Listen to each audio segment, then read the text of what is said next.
जय हिंद साथियों, कैसे हैं आप। आशा करता हूं सब कुशल मंगल होंगे और अपनी तैयारी को लगातार बढ़ाते जा रहे होंगे।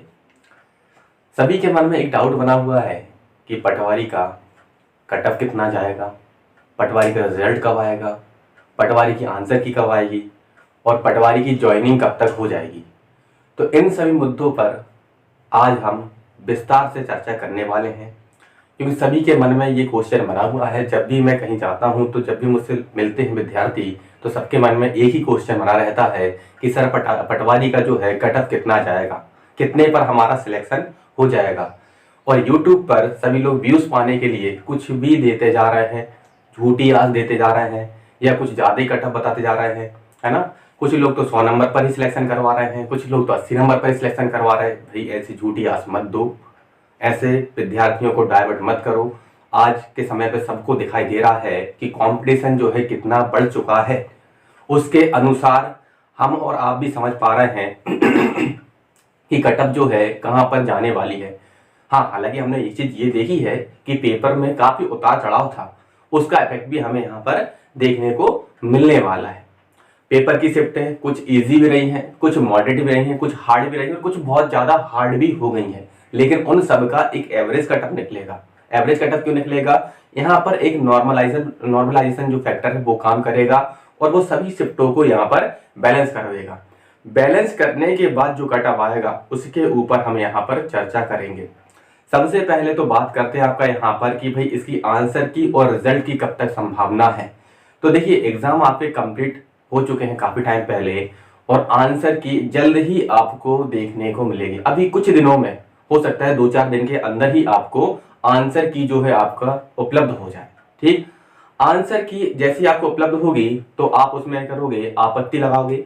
ध्यान रखिएगा, जिस भी क्वेश्चन में आपको डाउट लगता है तो आपत्ति जरूर लगाइएगा। किसी के भरोसे मत बैठना कि कोई ना कोई तो आपत्ति लगा देगा, बिल्कुल मत करना ऐसा। ऐसी जो आपका यहाँ पर भ्रांति मेरे मन में पहले थी और जिसका जो परिणाम मैं 2017 के पटवारी में भुगत चुका हूँ। ठीक, तो आपत्ति जरूर लगाइएगा। आपत्ति लगाने से, क्वेश्चन हटने से आपको यहाँ पर क्या होगा, बेनिफिट मिलेगा। ठीक, इसके बाद फिर क्या होगा, आप यहाँ पर अब जल्दी आंसर की आ जाएगी और आंसर की पर आपत्ति लग जाएगी और आपत्ति लगने के बाद लगभग आपका यहाँ पर ये मान लीजिए 15 से 20 दिन का समय और लगेगा। ठीक, वो आपत्तियों का निपटारा हो जाएगा। उसके बाद उम्मीद है हमें कि जून के आखिरी में या फिर जुलाई के मिड तक रिजल्ट आपका दे दिया जाएगा और रिजल्ट आने के बाद आपकी जुलाई के अंतिम सप्ताह तक या फिर उससे पहले भी ज्वाइनिंग हो सकती है। अब आप कहोगे सर इतने जल्दी कैसे हो सकता है, आप कैसे बता सकते हैं?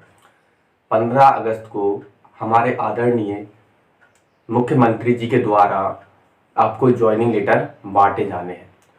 15 अगस्त को उन्होंने टारगेट लिया था कि हम 1 लाख भर्तियां पूरी करेंगे। तो 15 अगस्त से पहले पहले आपकी ज्वाइनिंग होने की पूरी संभावना है। जो मुझे अभी लगता है उसके अनुसार आपको मैं बता रहा हूं कि 15 अगस्त से पहले आपकी ज्वाइनिंग होने की पूरी संभावना है। 15 अगस्त में देख लीजिएगा आप, पटवारी एक जो बहुत बड़ी भर्ती है, समूह 2 उप समूह 4 के अंतर्गत जो भर्ती निकाली गई है, जिसमें 9000 से अधिक वैकेंसियों के बारे में आपके यहाँ पर विज्ञापन जारी किया गया था। तो ये जो भर्ती है 15 अगस्त से पहले पूरी कर ली जाएगी और 15 अगस्त को आपको आदरणीय मुख्यमंत्री जी के द्वारा आपको जो ज्वाइनिंग लेटर प्रदान किए जाएंगे। ठीक, तो देखते हैं आपका यहाँ पर, समझते हैं एग्जाम एनालिसिस के बारे में। तो एग्जाम एनालिसिस देखिए आपका यहाँ पर अगर बात करते हैं तो टोटल पोस्टें जो हमारी यहाँ पर निकाली गई थी वो कितनी थी आपकी? तो टोटल अगर हम पोस्ट के बारे में एक एक चीज को अच्छे समझिएगा, यहाँ पर आनंद फानंद में कटअप नहीं बनाया गया। केवल आपको ज्ञान देना मेरा काम नहीं है कि आपको बता कर चला जाऊंगा। कटअप जो मैं बता रहा हूँ काफी विश्लेषण के बाद आपके सामने निकाल कर लेकर आया हूँ। ऐसा नहीं कि मैं यहाँ पर लिख दूँ 100 वालों का सिलेक्शन हो जाएगा, 150 वालों का सिलेक्शन नहीं होगा, ऐसा बिल्कुल नहीं है। आप यहाँ पर देखिए, जो वास्तविकता है उससे रूबरू हुई है ना। यहाँ पर टोटल जो पोस्टें थी, टोटल पोस्ट कितनी थी आपकी? ये थी आपकी 9073 के आसपास पोस्टें थी। 9073 के आसपास पोस्टें थी, जिसमें क्या थे, पटवारी की पोस्टें थी और कुछ क्या थी आपकी अधिकारी लेवल की पोस्टें भी थी, जिसमें से कुछ कार्यपालिक थी और कुछ अकार्यपालिक थी। ठीक, जिसमें आपका 2800 ग्रेड पे लगा हुआ था और बाकी जो पटवारी है उसमें आपका 2100 का ग्रेड पे लगा हुआ है। ठीक, इसमें अगर हम देखते हैं एमपी पटवारी की जो हमारी वैकेंसी है ना, पटवारी की वैकेंसी कितनी थी आपके यहाँ पर, तो पटवारी की वैकेंसी है 6808 के लगभग वैकेंसियां पटवारी में हमने यहाँ पर देखी थी। इसके लिए एग्जाम भी काफी लंबे समय तक चले हैं, लगभग 10 लाख के आसपास फॉर्म भरे गए थे और जिसमें से आपके 8 लाख के आसपास विद्यार्थियों के द्वारा एग्जाम दिए गए हैं। क्यों? क्योंकि पटवारी एक बड़ी भर्ती हो जाती है जिसका इंतजार काफी लंबे समय से किया जा रहा था, क्योंकि एग्जाम पैटर्न में बदलाव किया गया था। एग्जाम पैटर्न में बदलाव होने के कारण काफी उतार चढ़ाव यहाँ पर देखने को मिला। पहले जो एग्जाम होता था उसमें 5 सब्जेक्ट आते थे, इस बार 8 सब्जेक्ट इंक्लूड किए गए थे। ठीक, अब देखिए विज्ञापन आप यहाँ पर जो पोस्ट टोटल थी कितनी थी आपके यहाँ पर 9073 थी, जिसमें से पटवारी वैकेंसी कितनी थी आपके यहाँ पर 6808 थी। ठीक, अब इसके लिए है ना अलग अलग शिफ्टों में एग्जाम लिए गए और आपने देखा हो कुछ लोग कहते होंगे मेरे अच्छे नंबर आ गए, मेरे बहुत सरल शिफ्ट थी, मेरे 140 नंबर आए, कोई कहता है मेरे 150 नंबर आए, कोई कहता है मेरे 152 नंबर आए हैं। कुछ लोग तो ऐसे भी हैं कि जिनके नंबर कुछ भी आए हैं लपेटे जा रहे हैं। जैसे आप एग्जाम में एनालिसिस देख रहे थे, बोले कि पेपर बहुत अच्छा था, मेरे 168 नंबर आए। बोले एग्जाम में पूछा क्या कहता है, बोले एग्जाम में बोले क्वेश्चन जैसे कोई पर्टिकुलर याद नहीं, तो भाई 168 नंबर लाने वाला क्वेश्चन याद रखता है। उससे अगर आप पूछोगे कि सिलेबस क्या है तो वो सिलेबस में नहीं बता पा रहे थे, तो ऐसी भ्रांतियों में भी आपको नहीं उलझना है। ठीक, तो इसलिए आपका यहाँ पर नंबर तो कुछ विद्यार्थी अच्छे भी आए हैं, कुछ के कम भी आए। ठीक, तो यहाँ पर समझते हैं आप यहाँ पर, तो शिफ्टों वाइज उतार चढ़ाव रहेगा, शिफ्टों वाइज उतार चढ़ाव रहेगा। किसी के अगर 140 नंबर है तो उसकी भी प्रबल संभावना है, अगर शिफ्ट हार्ड रही होगी तो नंबर बढ़ने की संभावना है, सिलेक्शन हो सकता है। किसी के अगर 150 नंबर हैं तो कुछ नंबर उनके भी घटने की संभावना है। नंबर में जो उतार चढ़ाव देखना आप लगभग कितना मिलने वाला है, आप देखिएगा नंबर जो है 15 नंबर के आसपास तक भी बढ़ सकते हैं, 15 नंबर के आसपास भी बढ़ सकते हैं। क्यों? क्योंकि यहाँ पर 2 चीजें काम करती हैं। एक तो क्या होता है, कुछ जो क्वेश्चंस रहते हैं उनको डिलीट किया जाता है। ठीक, क्वेश्चन क्या होते हैं, कुछ क्वेश्चन डिलीट हो जाते हैं, मतलब कि उन क्वेश्चन को हटा दिया जाता है, और जब ये क्वेश्चन हटते हैं तो जिनको इनके नंबर नहीं मिले होते हैं तो उन्हें भी इनके नंबर मिल जाते हैं। ठीक, दूसरा फैक्टर क्या काम करेगा, कुछ क्वेश्चनों के आंसर बदल दिए जाएंगे, है ना। कुछ क्वेश्चन के जो आंसर रहते हैं उन पर भी आपत्तियां लगाई जाती हैं और आंसर में परिवर्तन किया जाता है। मैं आपको एक लास्ट टाइम की मेरे साथ होने वाली घटना बताता हूँ। मैंने शिक्षक वर्ग 3 का एग्जाम दिया था, जिसमें मैंने ऑन स्क्रीन मार्क्स 105 देखे थे और आफ्टर नॉर्मलाइज मेरे मार्क्स थे 116 से भी ऊपर। उसमें मुझे नॉर्मलाइजेशन में मात्र 4 नंबर के आसपास मिले थे और 4 से भी कम मिले थे। मेरे यहाँ पर 112 से ऊपर नंबर हो गए थे, जो कि मेरे यहाँ पर क्या थे, रो मार्क्स थे। कैसे थे कि यहाँ पर क्या होता, आंसर में फेरबदल किया गया था। मेरे द्वारा जो आंसर लगाए गए थे उनने उनको पहले गलत मान लिया था, बाद में आपत्ति लगाई गई, जिसके बाद क्या किया उनने उन आंसर को बदल कर जो मेरे आंसर थे या फिर कह सकते जो सही आंसर थे उनको सही माना। तो जिनको उन आंसरों पर नंबर मिले थे उनके तो घट गए, कुछ लोग 118 नंबर थे 112 पर आ गए, 110 नंबर पर पहुंच गए। ठीक है ना, 120 वाले 118 पर आ गए, 115 पर आ गए, 112 पर आ गए। ठीक, तो यहाँ पर जब आंसर में फेरबदल होता है, मान लीजिए कि उसका अगर किसी को गलत नंबर मिला था तो उसका तो कटेगा, लेकिन मुझे नहीं मिला था और मैंने सही लगा रखा था, तो मुझे क्या होगा, उसका नंबर मिलेगा। तो इसका भी बहुत बड़ा फेरबदल होता है। क्वेश्चन अगर डिलीट होगा उसका भी फायदा मिलेगा। दूसरी, अगर क्वेश्चन का आंसर बदलेगा, आपने सही लगाया है लेकिन उनके द्वारा उसको गलत माना गया है, तो भी क्या होगा, आपको यहाँ पर इसका नंबर मिलने वाला है। ठीक, अब देखिए इतना होने के बाद फिर काम करेगा आपका यहाँ पर नॉर्मलाइजेशन, है ना। क्या काम करेगा आपका यहाँ पर, नॉर्मलाइजेशन काम करने वाला है आपका यहाँ पर। तो नॉर्मलाइजेशन में जानते हो आप उतार चढ़ाव तो होगा, 8 से 10 नंबर का उतार चढ़ाव होने वाला है। इनको तक लगा के 15 से 20 तक जाओगे। नॉर्मलाइजेशन में 8 से 10 नंबर का उतार चढ़ाव होगा। चढ़ाव ज्यादा होता है, उतार कम होता है, अभी तक का अनुभव है। नंबर घटते कम है। ठीक, अगर नॉलेज से नंबर घटेंगे तो 2 नंबर 3 नंबर, हद है 5 नंबर कम करेगा, इससे ज्यादा कम नहीं करेगा। लेकिन बढ़ाने को आपको 4 नंबर बढ़ा देगा, 5 नंबर बढ़ा देगा, 8 नंबर तक और 10 नंबर तक भी बढ़ाकर दे सकता है। ठीक, तो ये आपका उतार चढ़ाव जारी रहेगा। 15 और 15 नंबर से ऊपर तक का भी आपको उतार चढ़ाव देखने को मिलेगा। देख लीजिए किसी न किसी के परीक्षा परिणाम में वो कहेगा मेरे 15 नंबर बढ़ गए, मेरे 12 नंबर बढ़ गए, है ना। कोई कहेगा मेरा तो एक भी नंबर नहीं बढ़ा, कोई कहेगा मेरे पॉइंटों में बढ़े हैं, कोई कहेगा मेरे घट गए। हर चीज संभव है यहाँ पर, बिल्कुल होगा, बढ़ेंगे भी घटेंगे भी, ठीक है ना। लेकिन घटने वालों को ज्यादा टेंशन नहीं लेनी है। ऐसा ना सोचे हमारी शिफ्ट तो आसान थी, हमारे नंबर तो बहुत घट जाएंगे। ज्यादा नहीं घटेंगे, आपके नंबर कम ही घटेंगे, ठीक है ना। हो सकता है घटना भी घटेगा, एक आध नंबर घटेगा, लेकिन जिनके बढ़ेंगे बढ़ने की संभावना ज्यादा रहती है। ठीक, अब आते हैं यहाँ पर अब कैटेगरी वाइज देखते हैं कटअप। देखिए सबसे मेन फैक्टर रहेगा हमारे यहाँ पर अनरिजर्व का कटअप, ठीक है ना। अनरिजर्व ही तय करेगा कि बाकी सबका कटअप क्या होने वाला है, क्योंकि इस अनरिजर्व में मतलब क्या होती है, ओपन कैटेगरी होती है, इसमें सभी कूद जाते हैं। इस अनरिजर्व में ओबीसी वाले भी आ जाएंगे, एससी वाले भी जाएंगे, एसटी वाले भी जाएंगे। ठीक, तो अनरिजर्व का जो आपका यहाँ पर कटअप जो एक्सपेक्टेड है वो हम यहाँ पर देख पा रहे हैं कि भाई 140। देखो मैं वो व्यक्ति नहीं हूँ कि 100 नंबर बोल दूंगा 100 नंबर पर सिलेक्शन मिल जाएगा, बिल्कुल नहीं मिलने वाला भाई।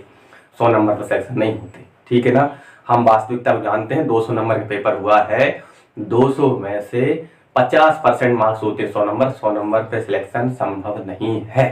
ठीक, कुछ लोग 80 और 83 कटअप बता रहे हैं, यूट्यूब पर मैंने देखा है। ठीक, तो 140 और आपका यहाँ पर 142 है ना, तो 140 से 145 लगभग इतना फ्लेक्सिबिलिटी रख रहा हूँ। 140 भी हो सकता है, 41 हो सकता है, 42 हो सकता है, इतने के बीच में जो है अनरिजर्व का कटअप लगेगा पटवारी के लिए। बाकी अदर जो पोस्ट है उनके लिए कटअप और ज्यादा जाएगा, क्योंकि सबने प्रेफरेंस में ऊपर वाली पोस्टों का रखा होगा, क्योंकि वो आधिकारिक पोस्टें थी। ठीक, तो 140 से 45 के बीच में क्या होगा, अनरिजर्व कटअप लगेगा। आफ्टर नॉर्मलाइज ये मार्क्स है, नॉर्मलाइज में बढ़ गए हैं, घट गए हैं, सब कुछ होने के बाद ये रहेगा आपका अनरिजर्व का कटअप। गर्ल्स का कटअप भी यही आपका वेरी करेगा। कितना आपका यहाँ पर 2-1 नंबर का अंतर मिलने वाला है। अगर 140 हम लड़कों का मानते हैं तो गर्ल्स का 138 के आसपास मान सकते हैं, ठीक है ना, या फिर लगभग बराबर ही आ सकता है, क्योंकि इस समय लड़कियां भी काफी एक्टिव है, अच्छे से तैयारी कर रही है और अच्छे मार्क्स गेन कर रही है, ठीक है ना। तो इसके बाद अगर हम बात करते हैं यहाँ पर अगला फैक्टर आता है ईडब्ल्यूएस। देखिए ईडब्ल्यूएस से बहुत लोगों को उम्मीद रहती है कटअप जो है बहुत कम जाएगी। ईडब्ल्यूएस अनरिजर्व कैटेगरी के लगभग 50% व्यक्ति अपलोड करने लगे आज के टाइम पर। कैसे भी करके उन्होंने क्या कर लिया, हल निकाल लिया है और ईडब्ल्यूएस सर्टिफिकेट बन जाता है, बनवा रहे हैं और अपलोड कर रहे हैं, ठीक है ना। तो यहाँ पर कटअप में ज्यादा अंतर नहीं मिलेगा आपको। यहाँ पर 3-1 नंबर कम, लगभग 137 के आसपास किसका मिलेगा, ईडब्ल्यूएस का कटअप मिलेगा। ठीक, 137 से मानिए आपका यहाँ पर 140 तक जाएगा किसका कटअप, आपका यहाँ पर ईडब्ल्यूएस का, है ना। ईडब्ल्यूएस कटअप कितना होगा, तो ईडब्ल्यूएस का जो कटअप होगा वो कितना 137 से 140 के आसपास वेरी करेगा। ठीक, और साथ ही ओबीसी कटअप भी इसी के आसपास रहेगा, ज्यादा दूर नहीं रहने वाला है। ओबीसी का जो कटअप रहेगा वो भी 137 से 136 मान लीजिए, 136 से 140 के बीच में वेरी कर जाएगा। ठीक, तो यहाँ पर भाई अनरिजर्व मैन फैक्टर था, 140 से 45 के बीच में बिल्कुल सेफ स्कोर है आपका होगा। नॉर्मलाइजेशन के बाद अगर आप 140 से ऊपर नंबर में रहते हैं तो पटवारी आपके लिए श्योर है। ठीक, 140 के आसपास हो सकता है, 140, 139, 138 तक भी आ सकता है। 140 आप मान लीजिए यहाँ पर सेफ स्कोर 140 से ऊपर है आपका यहाँ पर है, तो आप सुरक्षित हैं। ठीक, इसके बाद अगर हम बात करते हैं एससी पर, तो भाई यहाँ पर जो एससी कैटेगरी का जो कटअप रहने वाला है वो आपका यहाँ पर काफी उतरेगा और ये रहेगा आपका कितना 130 के आसपास मान लीजिए। 130 से कितना आपका यहाँ पर 100, आपका यहाँ पर 32-33 है ना, लगभग इतना रहेगा। अब कुछ कहेंगे सर एससी कटअप इतना जाएगा, एससी का कटअप भी अच्छा ही जाएगा, क्योंकि वहां पर भी पढ़ने वाले विद्यार्थी होते हैं, अच्छी तैयारी करने वाले विद्यार्थी होते हैं। एससी के विद्यार्थी अनरिजर्व में सीट उठा लेते हैं, आप देख लीजिएगा। अनरिजर्व में सबसे ज्यादा उठाने वाले कौन होते हैं, ओबीसी, ईडब्ल्यूएस, इसके बाद आपका एससी वाले विद्यार्थी भी सीटें उठा रहे हैं। ठीक, तो इसलिए एससी कटअप जो लगेगा 130 से 133 के बीच में एससी कैटेगरी का कटअप लगने वाला है। ठीक, देखिए इसके बाद अगर हम आगे बढ़ते हैं आपका यहाँ पर, अब आते हैं एसटी पर। देखिए भाई एसटी का तो जय माता दी है, 120 नंबर अगर है तो हो जाएगा, ये मान लीजिए 120 प्लस या फिर 120 के अराउंड में सिलेक्शन हो जाएगा एसटी कैटेगरी का। एसटी कैटेगरी कटअप इससे ज्यादा नहीं जाएगा, क्योंकि इसमें कैंडिडेट कम होते हैं और उनमें थोड़ा क्या होता है कि जो कॉम्पिटिशन देने वाले विद्यार्थी कमी होती है, ठीक है ना। इसलिए एसटी कैटेगरी का जो कटअप रहेगा 120 के आसपास रहेगा। सबसे अच्छी बात यह है कि एमपी पटवारी एग्जाम में अदर स्टेट वाले नहीं आ पाएंगे, क्योंकि इसमें जो है ना केवल एमपी के ही विद्यार्थी रहते हैं। इसलिए आपका यहाँ पर कटअप में जो लोग सोच रहे हो ना 150 से ऊपर जाएगा, 160 लग जाएगा, नहीं। पेपर का स्तर भी हमें देखना पड़ेगा। पेपर का स्तर बहुत अच्छा था, इसलिए आपका इतना ज्यादा भी नहीं लगने वाला है। तो जनरल कैटेगरी का विद्यार्थी अगर 140 और 140 से ऊपर स्कोरिंग किए हुए है तो उसका सेफ स्कोर है, उसका सिलेक्शन हो जाएगा बस। लेकिन नॉर्मलाइजेशन फैक्टर रहेगा। मैं ये नहीं कह रहा हूँ, पता पड़े एक विद्यार्थी लेकर बैठा हुआ है 142 नंबर और नॉर्मलाइजेशन में 5 नंबर घट गए या 6 नंबर घट गए, आ गए कितने आपके यहाँ पर 135-36 नंबर पर, और कह सर आपने तो कहा था, सर ने ये कहा है आफ्टर नॉर्मलाइज ये कटअप यहाँ पर रहने वाला है, ठीक है ना। और ईडब्ल्यूएस जो है आपका 137 से 140 रहेगा, ओबीसी आपका 136 से 140 के बीच में रहेगा, और एससी जो रहेगा 130 से 133 के बीच में रहेगा, और एसटी कितना आपका यहाँ पर 120 प्लस रहेगा। तो आप लोग इस क्राइटेरिया में अगर आते हैं तो आप लोग के लिए बहुत बहुत शुभकामनाएं। और साथ ही जो लोग थोड़े 1-2 नंबर नीचे ऊपर हैं तो वो भी आशा विहीन ना हो, आशा रखें, बिल्कुल हो सकता है, लेकिन आगे भी तैयारी कंटिन्यू करते रहें। ठीक, धन्यवाद।